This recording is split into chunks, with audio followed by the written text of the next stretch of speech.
습니다. 그 몸된 교회를 위해서 평생을 또 뜨겁게 헌신하고 또 사랑으로 섬기는 그런 훌륭한 신자들이 교회마다 있어요. 아마 교회들마다 이제 자랑거리. 교회에서 만약에 목사들끼리 만나가지고 우리 교회 주차장 넓어, 우리 교회 뭐 이렇게 인테리어가 멋있어, 이거 자랑하고 있으면 그래 딱 한마디 하면 돼요. 우리 교회는 성도들이 참 좋아. 그러면 입 쏙 들어가죠. 니들은 인테리어 자랑해라. 우리는 사람 자랑한다. 가장 아름다운 건 사람이잖아요. 가장 아름다운 건. 교회의 자랑은 우리 성도들 서로가 돼야 돼요. 그래서 어디 나가면 교회 자랑할 때 최종적으로 우리 교회 화장실 자랑하세요. 그 정도는 나중에 자랑하고 가장 먼저 자랑할 것은 성도들 사이사이 서로를 우리 교회 집사님 한 분 계시는데, 우리 교회 권사님 한 분 계시는데, 우리 장로님 한 분 계시는데, 막 이렇게 자랑을, 우리 교회 목사님 한 분이 계시는데 막 이렇게 자랑을 하셔야 돼요. 아시겠죠? 그게 가장 귀한 자랑이에요. 그래서 교회마다 이렇게 뜨거운 헌신자들이 있고, 이런 분들 통해서 사실은 교회가 든든히 또 세워져 가는 것입니다. 참 가슴 아픈 일이지만 교회를 다니는 신자들을 이제 종류를 매겼는데, 나팔꽃 신자라고 들어보셨어요? 나팔꽃 신자. 주일 아침 일부 예배에만 나와서 얼굴을 활짝 비친 다음에 사라지는 신자, 나팔꽃 신자랍니다. 종이 신자라고 있어요. 물이 묻으면 처지는 종이처럼 작은 문제에도 축 처지는 신자. 옆에 종이 신자 있나 보세요. 또 감투를 줘야 교회 나오는 신자. 제가 제일 싫어하는 부류들. 이 부류들은 보면 교회들마다 가관도 아니에요. 가관도 아니에요. 뭐 안수 집사를 뭐 안 준다고 안 나오고, 장로 투표에서 떨어졌다고 안 나오고, 그건 안 나오는 거는요, 안 나온다는 것 자체가 안 될 몫이에요. 안 될 제목이라는 거예요. 그런 사람들은 안 돼야 되는 거예요. 되면 오히려 시험 들어요. 자기도 들고 남도 시험 들어. 오히려 감투 신자들은 주질 말아야 돼요. 그냥 묵혀놔야 돼, 계속. 해서, 그리고 교회라는 것은 감투가 없어도 하는 분이 있고 그냥 감사해서 하는 분들이 있어요. 그 감투를 줘야만 하는 것이 아니라 우리 여러분들의 삶에 이 감투 신자가 되지 않기를 바라고요. 인력거 신자라고 들어보셨어요? 목사나 전사님들이나 권사님들이 신방을 가서 끌고 오는 신자, 질질 끌려오는 거죠. 그런 인력거 신자들. 채점관 신자, 앉아가지고 목사 설교 비판하고 앉아갖고 마음에 안 든다고 체크하고, 또 구역장님 마음에 안 든다고 체크하고, 온통 어디 홈플러스 화장실 체크하는 채점표 들고 다니는 것처럼 다 체크하고 있는 사람들이 있어요. 그런 마음 자세로는, 그래서 신학교 가면은 설교에서 은혜를 못 받잖아요. 왜냐하면 신학생들은 배운 입장이다 보니까 자꾸 비판적으로 봐요. 설교를 지금 내게 주시는 하나님 말씀으로 보는 게 아니라 지금 저 설교를 분석을 해요. 분석을 하면서 비판을 하다 보니까 귀에 들려오질 않죠. 하나님의 말씀을 그런 마음으로 사람의 말로 받다 보면 은혜가 되지 않죠. 교회 안에 이런 어떤 그 부류의 신자들, 그리고 가장 문제가 또 소방관 신자가 있죠. 기도의 불이 막 일어나는데 와서 불 끄는 거예요. 뭔 기도를 하냐고. 전도의 불이 막 일어나고 있는데, 야, 해봤잖아. 돼? 안 됐잖아. 다 꺼버리는 거예요. 돌아다니면서. 그거 있을 거예요, 지금 아마. 그 소방관, 장렬하게, 정말 장렬하게, 정말 장렬하게 그렇게 끝났으면 좋겠어요. 그 소방관이 돌아다니면서 성령의 불, 기도의 불, 전도의 불, 말씀의 불을 끄고 돌아다닌다는 건 그건 성령 해방죄죠. 성령의 역사를 거스르는 것이고, 우리가 교회를 다니더라도 여러분들 참된 신자, 불을 붙이는 불쏘시개 역할을 하는 그런 신자들이 되셔야 돼요. 그걸 하나님께서 기뻐하십니다.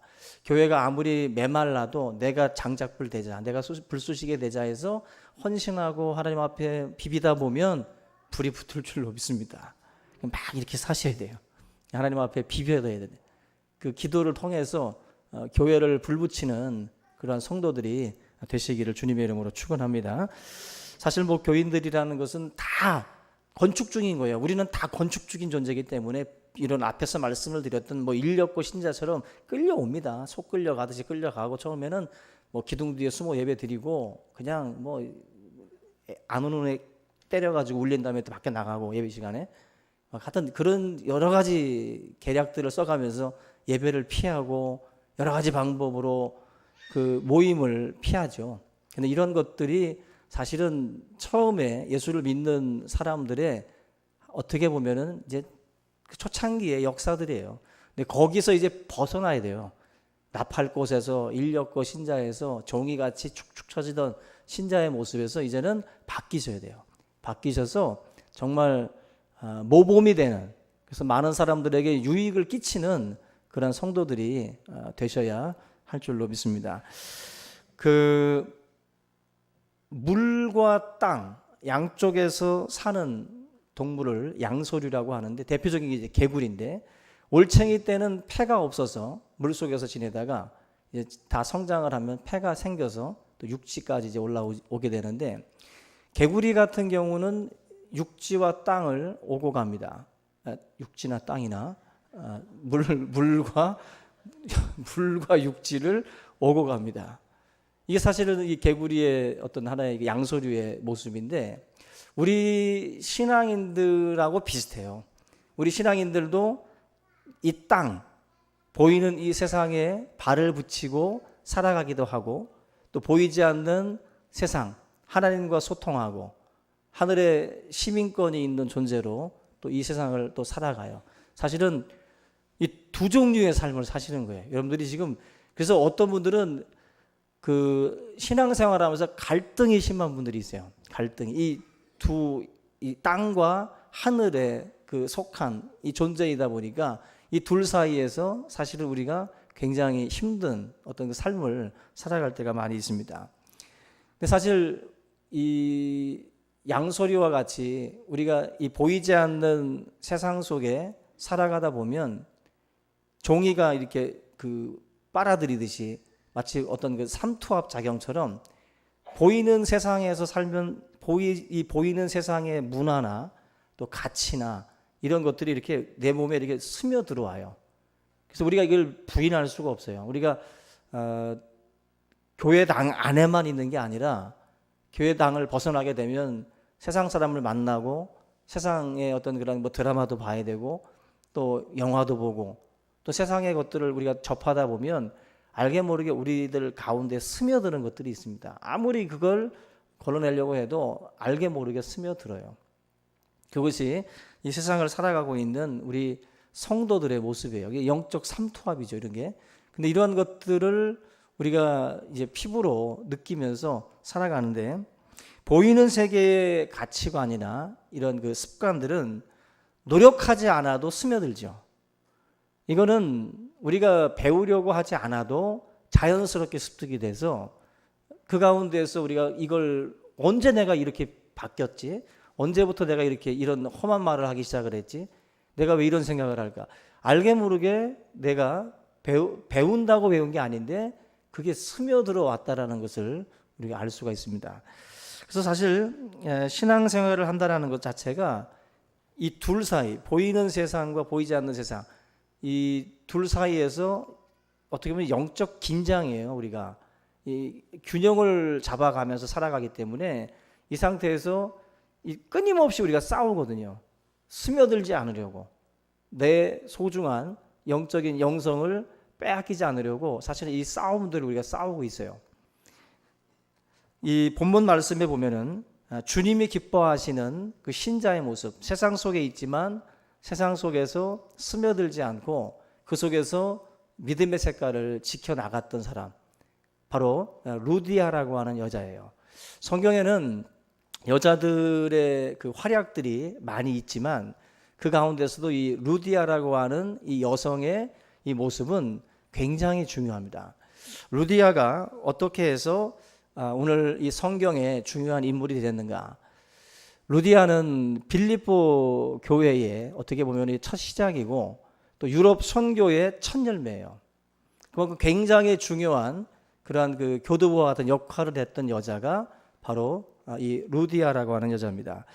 바울이 원래 2차 선교 여행 중에 있었는데 1차 때 자기가 세웠던 교회의 성도들을 돌아보고 그들을 살피기 위해서 2차 선교 여행을 떠나게 됩니다.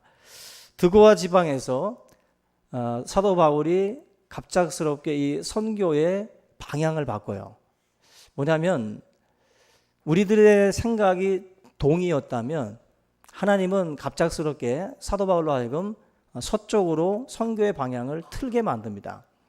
우리들의 발걸음이나 우리들의 생각과는 다르게 하나님께서 이끄시는 그런 그 방향들이 있어요.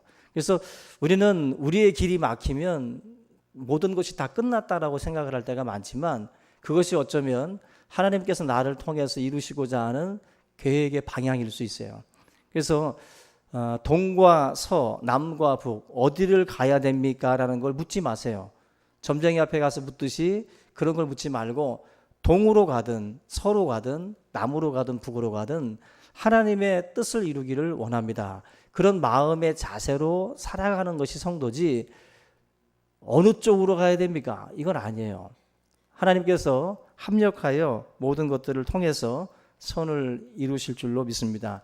바울의 계획이 틀어졌지만 하나님께서 바울의 계획이 틀어졌지만 그 계획 속에 하나님의 놀라운 어떤 그 섭리가 있었음을 알게 돼요. 뭐냐면 그 16장 9절 말씀 보시면 밤의 환상이 바울에게 보이니 마게도냐 사람 하나가 서서 그에게 청하여 이르되 마게도냐로 건너와서 우리를 도우라 하거늘.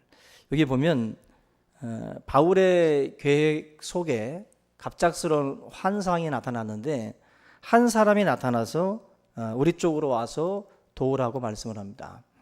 그 역사가 토인비가 바로 이 본문 말씀 바울 일행을 태우고 에게해를 건너고 있는 이 배를 유럽의 문명을 실은 배라고 그랬어요. 유럽의 문명. 그러니까 유럽의 문명은 기독교와 함께합니다. 근데 그 기독교라고 하는 그 문명이 들어가게 되는 굉장히 중요한 시점이에요. 이게 마케도니아 환상이라고 하는 것이 바울이 갑작스럽게 방향을 틀어서 유럽 지역으로 하나님의 복음을 전하게 되는 그런 계기가 된 사건입니다. 여기 보면은 결국 이 역사의 중심에 누가 있냐면은 루디아라고 하는 여자가 있어요. 이 루디아라고 하는 여자가 오늘 보면 말씀에 나와 있습니다. 이 14절 말씀 보시면 같이 한번 읽어볼게요. 두아디라 시에 있는 자색옥감 장사로서 하나님을 섬기는 루디아라 하는 한 여자가 말을 듣고 있을 때 주께서 그 마음을 열어 바울의 말을 따르게 하신지라. 이게 무슨 말씀이냐면은 두아디라 지역에서 그 염색, 이 자주옥감을 파는 그 사람인데 루디아라고 하는 이름은 두아디라라고 하는 지역 이름의 별칭으로 봐요. 본명이 아니라 별칭으로 보는데 이 루디아라고 하는 여자는 자주색 옷감을 취급하는 여자예요. 그러니까 다시 말하면 굉장히 좀 부유한 여인이라고 보시면 돼요. 굉장히 부유한 여인에 속하는 사람인데 이 사람을 통해서 이제 하나님이 역사를 하시는데 이 루디아는 어찌 됐는지 하나님의 은혜로 그가 하나님을 알게 돼요. 이방 지역에 사는 여인이었지만 하나님을 알게 되는데 그 하나님을 알고 유대인으로서 유대교를 믿는 게 아니라 이방인으로서 유대교를 지금 믿고 있었던 상황이에요. 유대교와 기독교는 다르잖아요. 유대교와 기독교는 다르지만 유대교인들은 모세오경이라고 하는 구약의 이 5권의 책을 굉장히 중요하게 여겨요. 어찌 보면은 이 루디아라고 하는 여자는 유대교에 대한 어떤 그런 그 지식을 가지고 신앙생활이라고 하는 것을 하고 있었던 상황입니다. 이때 바로 하나님께서 이 사도 바울이라고 하는 사람을 보내서 그를 하나님의 사람으로 기독교 안으로 이 루디아를 이끌어 가셔요. 이끌면서 이 루디아라고 하는 여인을 통해서 유럽 대륙의 그 선교의 첫 열매로서 이 여인을 사용을 하게 됩니다. 굉장히 중요한 사건이에요. 유럽 문명이 기독교 문명으로 바뀌게 되는 굉장히 중요한 지점인데 결국 이 루디아가 예수님을 믿고 난 뒤부터 이 사도 바울 일행, 이런 그 기독교 복음 전도자들을 이제 집으로 들여서 이들을 먹이고 이들을 재우고 이들에게 예배 초소를 제공해 주는 그러한 역할들을 감당을 하게 돼요. 우리 여러분들에게도 이런 축복이 있고 이런 섬김이 있기를 주님의 이름으로 부탁을 드립니다. 결국 이 루디아라고 하는 사람이 어떤 삶에서 이런 자리로 나아가게 됐는가를 보게 되면 빌립보 지역은 회당이 없어요. 보통 바울이 가는 곳에는 회당이 있어가지고 유대인들은 10명만 모이면 회당을 만들었습니다. 성전이 파괴되고 난 이후부터 유대인들은 모여서 말씀을 가르치고 배우기 위해서 회당이라는 걸 만들어가지고 모임을 가졌어요. 근데 이 빌립보 지역에는 회당이라는 게 없습니다. 그러다 보니까 이 루디아도 이 회당이 만들어지기를 바라는 심정으로 기도들을 해왔던 거예요. 근데 이 상황에서 하나님께서 이 사도 바울이라고 하는 사람을 만나게 해서 그로 하여금 예배의 처소를 만들고 제공해 주는 역할을 이 여인에게 하나님이 이제 위임을 해요.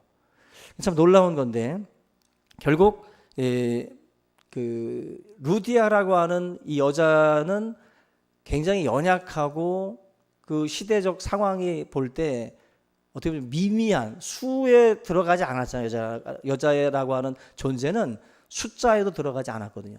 근데 이 루디아라고 하는 여인을 통해서 하나님이 놀라운 축복의 통로로 이 여인을 사용을 하게 됩니다. 그래서 결국 기도하는 중에 바울의 환상 속에 나타났던 건너와서 우리를 도우라고 했던 그 사람이 바로 이 루디아라고 보통 신학자들은 이야기를 해요. 그만큼 하나님께서 이 여인의 기도가 헛되지 않도록 역사하셨다라는 거죠. 여러분들 분명한 사실은 기도하는 곳에 역사가 일어나요. 기도하는 곳에 실망하지 않고 우리가 하나님 앞에 간구하고 기도하다 보면 하나님이 놀랍게 우리의 삶의 역사들을 이루어 가실 줄로 믿습니다. 그리고 이 루디아라고 하는 여인이 이렇게 하나님의 종이 되고 하나님께 쓰임을 받았던 원인을 보게 되면 이 여인은 말씀을 듣는 사람이었어요.